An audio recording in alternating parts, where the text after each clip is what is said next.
Our next guest has just closed her second venture fund, which was oversubscribed. Find out what she believes is a passport to success in VC and Proptech in particular.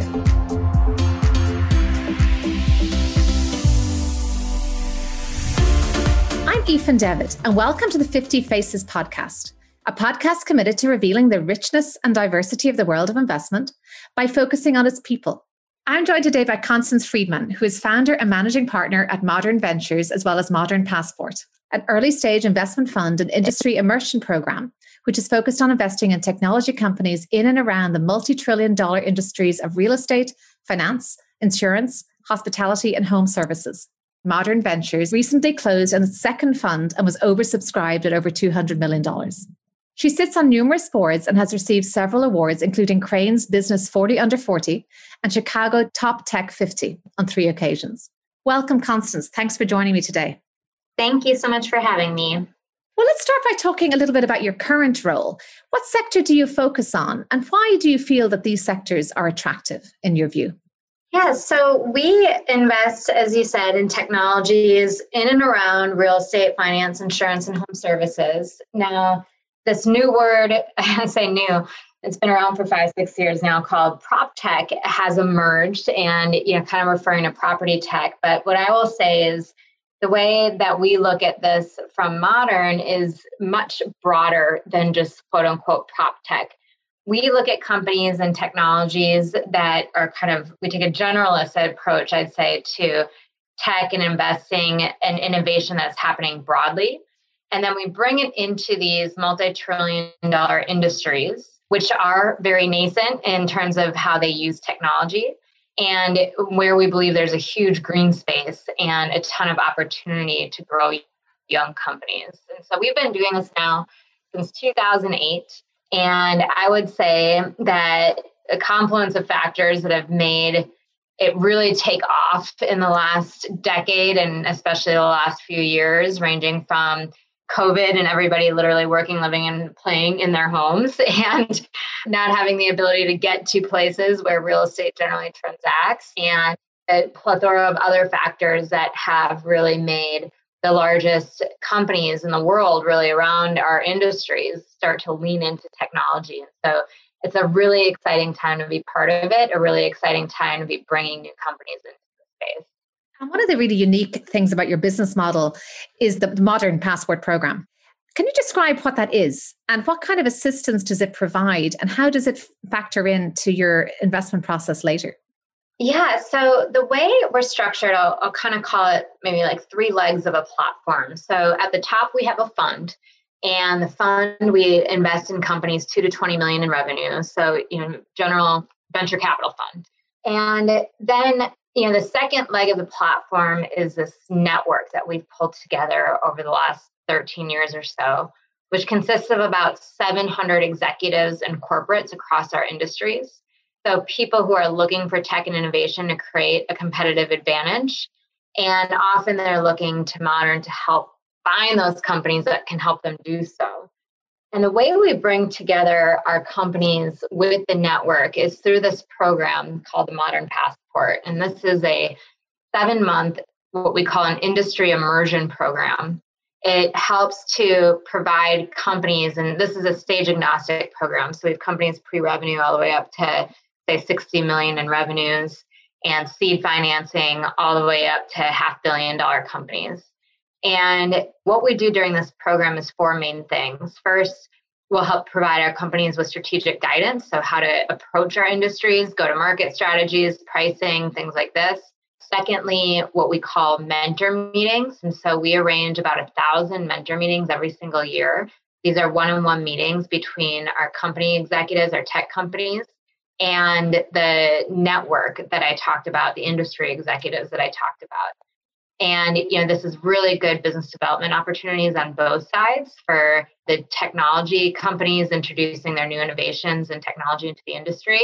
And then, feedback on how the industry perceives the value of these companies coming in. And then thirdly, we help our companies create pilot programs. So low or no cost ways for our corporate partners to sort of try before they buy. So it also helps our tech companies to land and expand. And then finally, exposure. So about once a month, we generally meet about once a month or maybe twice a month virtually now, where we will hold things like lunch and learns for executives at the big industry partner corporations, or we'll get them up on stage at a big conference, an industry conference, or for one of our partners conference, really just ways to help educate the industry that these companies exist. So by the end of this program, our companies either have very, very robust pipeline and sales associated with it, or they're absolutely not going to be right for our industries. And it's generally pretty binary. We know either way. And this also helps us to both help our portfolio companies grow as well as give a tremendous amount of feedback to our own investment decisions. It seems like you've created this tremendous ecosystem there for Proptech and beyond. And how fertile of a ground is that then for you in terms of finding investment ideas, as well as finding investors to back these ideas? Yeah, it's pretty much the crux of it, I would say. So we spend so much time with the industry execs, really understanding market opportunities, challenges, drivers and gaps. And then we go out into the tech world and the venture world and really source for those challenges and gaps. And like I said in the beginning, a lot of these things aren't necessarily unique to our industries. They're not unique to real estate or prop tech, but they fit very well inside of it. So often we're taking companies from outside our industries and bringing them in. As an example, everybody knows about DocuSign. That was one of my very first investments where you would never call that a prop tech, fintech, or insurtech company, but clearly makes a lot of sense across all of these. We recently invested in a company called Stride, which provides benefits to the 1099 workforce. And, as my partner Liza likes to joke, the realtors were the first 1099 workers, and so, it's kind of bringing in, and today they power big companies like Uber and Lyft and Amazon, but also the real estate franchises. And so we're really trying to think out of the box at looking at, well, what are people in our industries trying to solve for? It's not necessarily, you don't need to invent the wheel. Let's see how they solve for it in other industries and bring it inside. And so the passport is a way to see if it works. Is this somewhat unique among your peers? I mean, are you aware that other venture groups build these networks and programs in order to really complement what they do on the investment fund side? Yeah, I certainly am aware that people talk a lot about it. I think that I'll just be honest though, it's hard. We've been doing this now for more than 13 years. It takes a long time to build up the kind of network that we've built up. And the sort of results is what tells everything. And so we've now had over 100 companies go through the Passport program. We've invested in about 25 to 30% of those companies. We've had 3 IPOs, an additional one that's been announced and pending. We've had 6 unicorns come through it, 3 funds. The first 2 are tracking at top decile, both in North America as well as globally in terms of venture funds. And so, what I think we've been able to show is certainly we've built up a very meaningful and effective network. And it's easy to talk about people, but it's a completely different thing to act on it. Turning now to your own journey into this role, how did you first get introduced to venture capital investing? And did your journey take any surprising turns along the way? Yeah, I have a funny journey, actually. So I would say that I did not necessarily have a 10-year plan until about 10 years ago. And I think that's maybe true of a lot of people. But I have a funny background of real estate, tech, and venture, which is how this kind of all came together. But I really started my career back in undergrad in real estate, where real estate was a college job for me, a real college job, but that's where really it started. And so I spent about 3 years doing sales and leasing.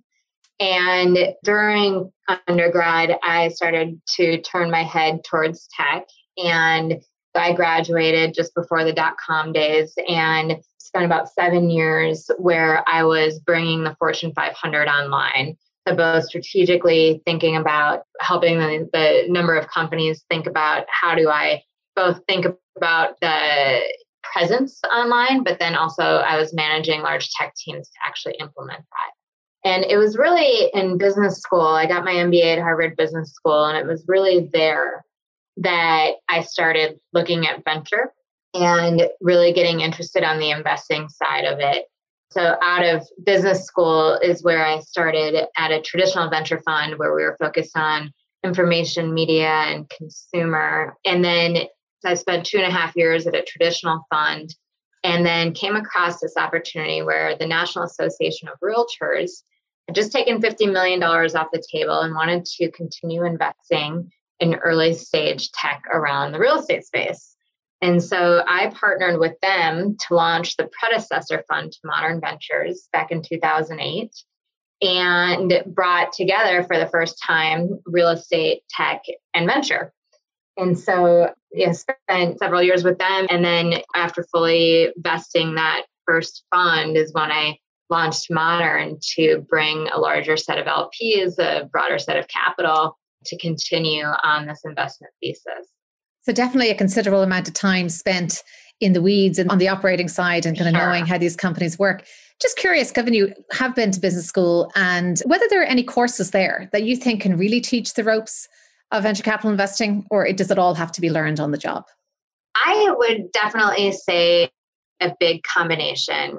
I think that my experience at HBS definitely helped to provide a lot of basis of the education along the way. I mean, from the just from the start of it, it was where my interest in venture began in the first place. And part of it is just understanding what the industry can do and has done and meeting people in the industry. And, there were venture and entrepreneurial courses and just kind of starting to get the idea of the impact that it can make. And that definitely stemmed from there. And and even my first, both as I emerged from there, my network that I built there, I joined a fund with a HBS alum and got connected with the opportunity of the National Association of Realtors initially with another HBS alum. So, I think the network along the way, the education, as well as the environment, all I would say lent itself toward my interest. Right. So benefits inside and outside the classroom. I want to move now to a question I've asked some other guests on this series around your experience as a female in venture capital, whether you think it was different, whether you think the fundraising process was different for you, and just maybe a comment generally on how well women are represented in venture capital and in tech, in your view.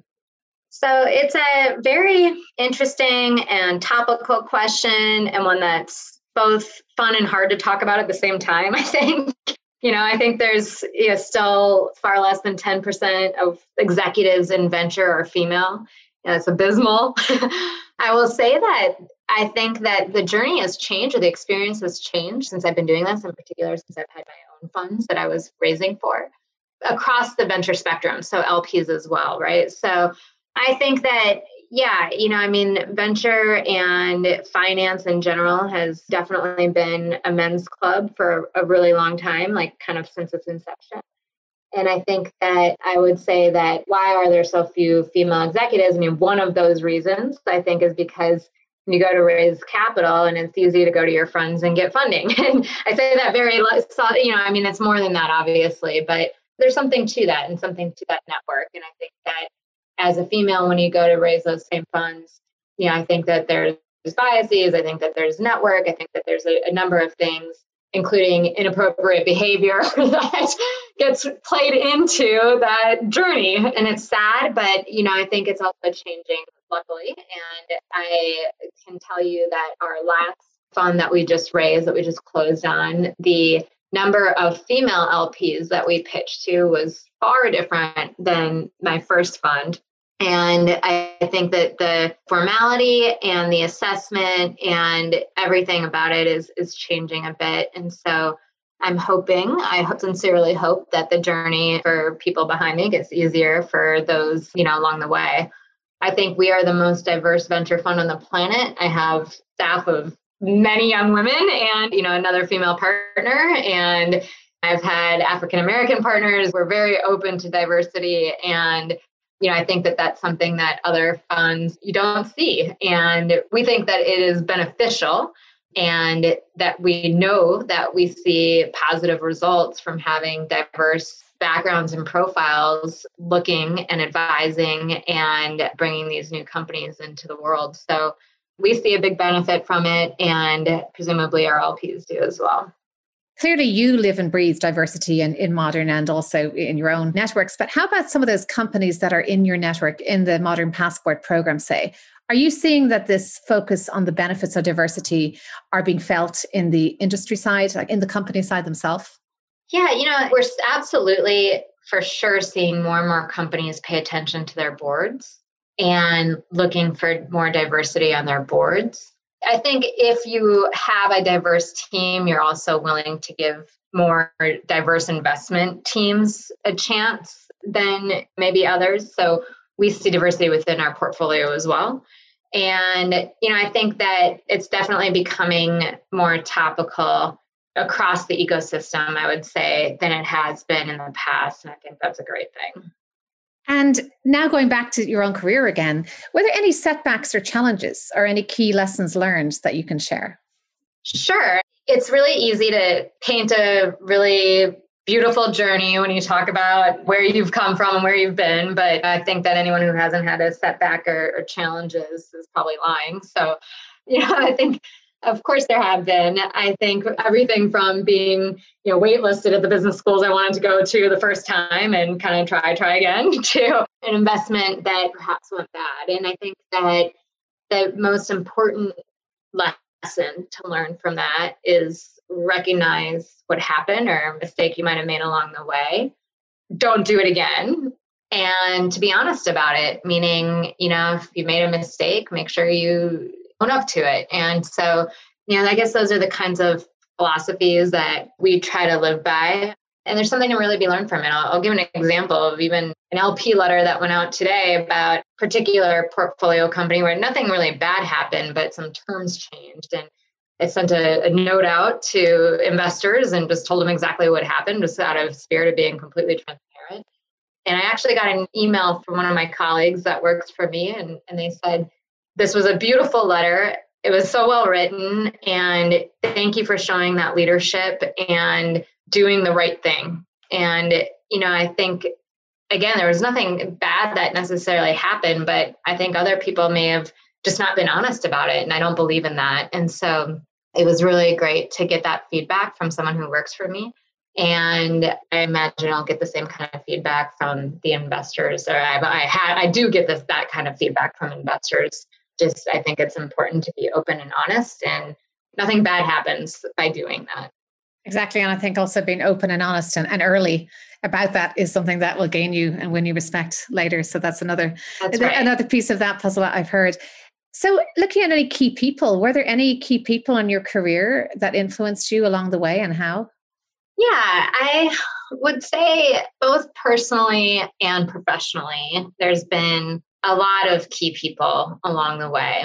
And as I was, sort of thinking about this question, I'll kind of summarize it to, when I think about those people, the common thread is that I felt like there were people who had my back, or who I felt like they were sort of like me and were doing it themselves. So like examples I could follow.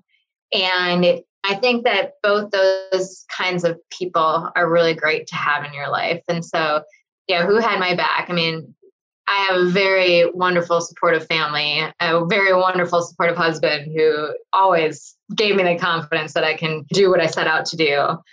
And friends, sometimes you just need that friend that you really respect, or a colleague that you really respect that can be a confidant, and have that person come back and say, well, you can do that. Sometimes it's that little boost of confidence that puts you on your way. And so, I've got several friends along the way that have done that. Peers who break out and do something on their own, or break out and do something that just kind of leading by example, if you will, helps give you the confidence, well, I can do that too. And I'll also say, just some key mentors that I've adopted along the way, some of my early investors, individual investors who I just have a tremendous amount of respect for, and, felt like I could, again, go to as a confidant and answer the tough questions or give me the encouragement that I've needed. And, some of these are the CEOs of our network, our executive network, and back me with their companies. And, really just helped give me the confidence and encouragement that, yes, this is something needed in our industry. And if you pave the way, you'll find the rewards and we'll even back you as a result. So a lot of the people in my journey that have influenced me have been those kind of people. When you describe the Moderne Passport program, it really does seem like a cocoon of mentors that you have both up and down. Yeah, that's right. So definitely, I think something that many people would benefit from. And when you think about these mentors and any advice maybe that any shared with you, was there any key piece of advice or is there any creed or motto that you live by now? Well, it's really funny. Some people have asked me like, where did you come up with this? How did this all come about? And I had a professor in undergrad who would talk about building your network and how important it was to build your network and always be networking.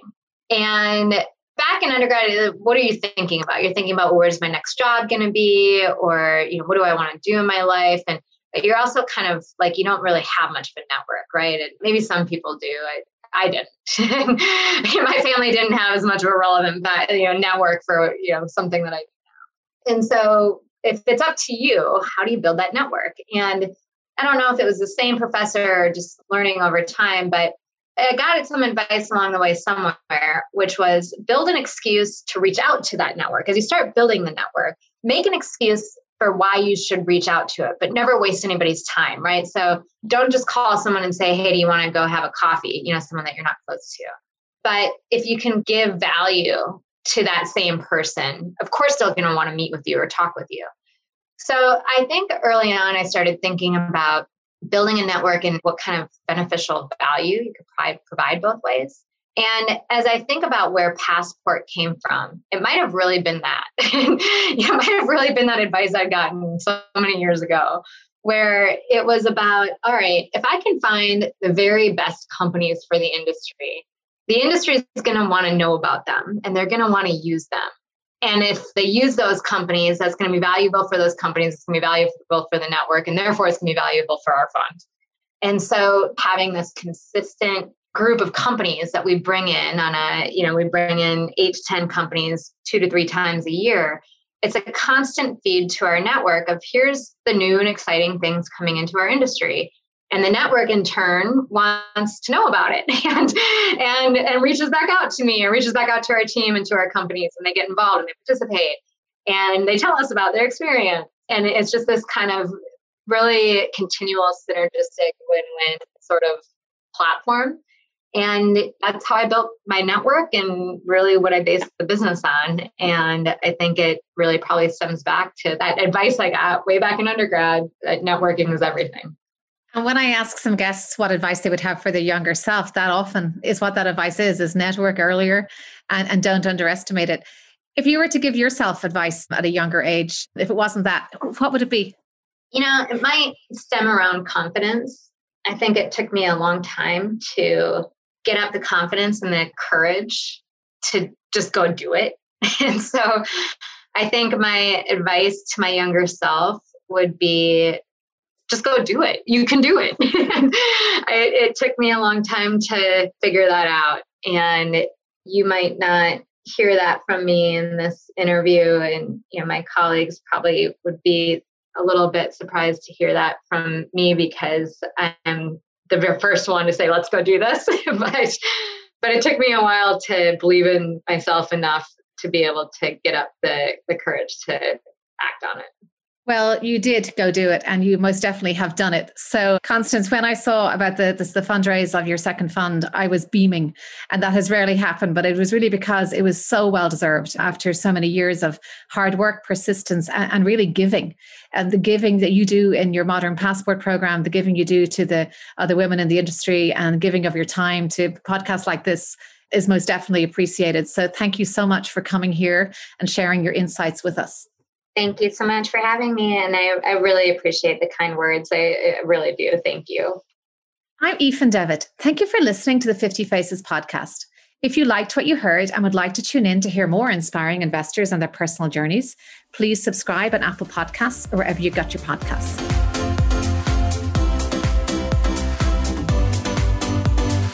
This podcast is for informational purposes only and should not be construed as investment advice, and all views are personal and should not be attributed to the organisations and affiliations of the host or any guest.